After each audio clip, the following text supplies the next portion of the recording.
I have three kids, and with each one, I would say being pregnant and dealing with the healthcare system wasn't that bad. Actually, it felt like it went the way it was supposed to. The checkups were regular. They just didn't really go into detail about what to expect if you had a disease or some type of genetic condition that runs in your family, even if you didn't know. So, for example, with my experience, with my first pregnancy, everything went smoothly. I did every test I was supposed to. There was no obvious reason for any of the amnios or any of the extra testing. But when I had my son, I could tell that something was wrong and they just brushed it off. They said I was a first time mom. This is normal. Everything that's happening is just something I had to get used to. But I felt like I knew that something was wrong. And we were sent home after 2 days, which honestly, I think it should be more than that. Um, After I told them my concerns that he wasn't eating and he was just sleeping all day. My mom has 10 kids. I know that that's not normal. And so I brought him back to the hospital about 7, 8 times until he fell into a coma.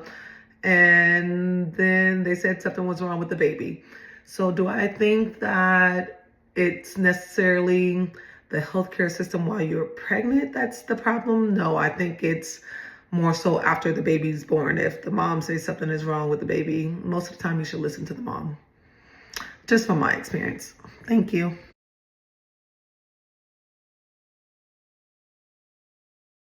But from my first birth, which was in Los Angeles, I delivered with a white male physician.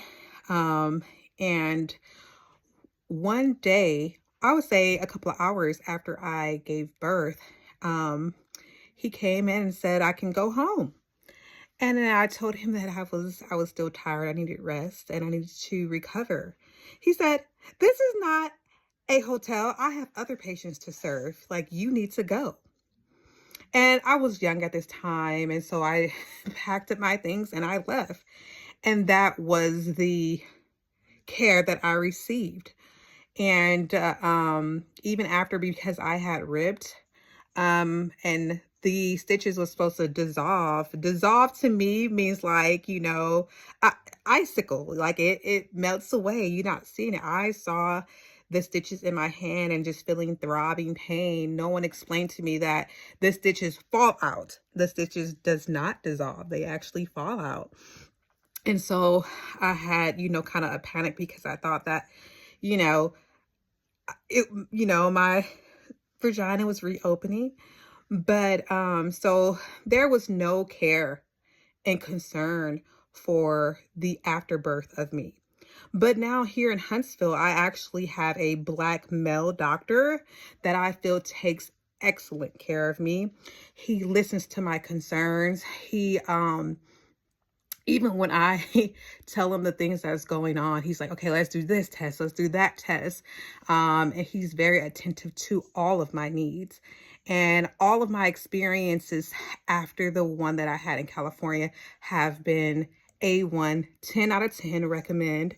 Um, but just to give a little difference, he has a white female.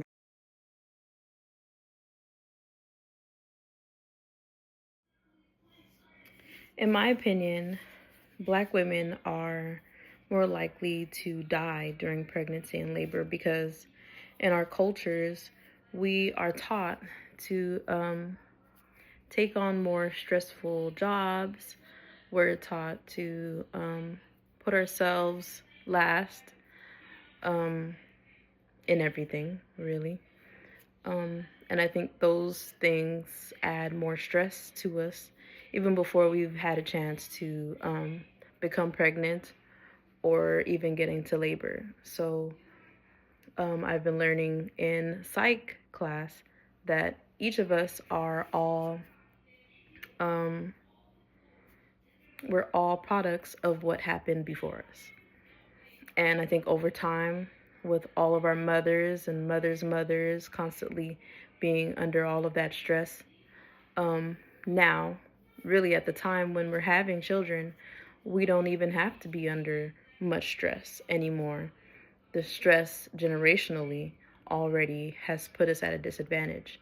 And then to add to it, oftentimes we are alone or have been abandoned and have gone through other stressful situations health wise and in our relationships during our pregnancies, which makes it hard already personally. And then to add to that stress, then also in the hospitals, we are treated quite a bit different than women of other races. So all of those factors together, I think, culminate to the type of statistic that we see now, where Black women, as opposed to many other women, are dying at a much higher rate due to generational stress.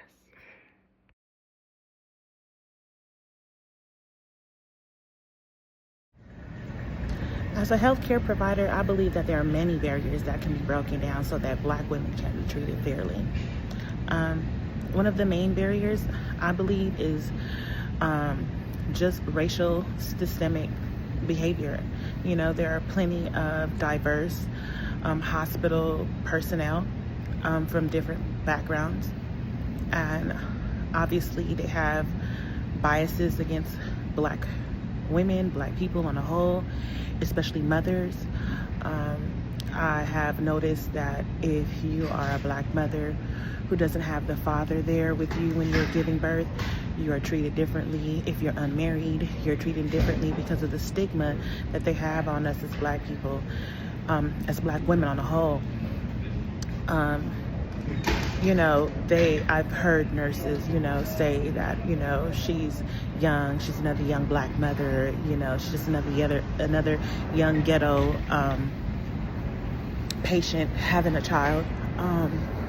They obviously always think that our pain threshold is, greater than the average regular white counterparts or Latino counterparts, so they often don't give Black mothers the meds that they need. They often say that maybe we're exaggerating with the pain, or they look at us and because maybe we don't complain as much, just don't give us the pain medicine that they need to, or take the precautions that they need to take when taking care of a Black mother who's expecting.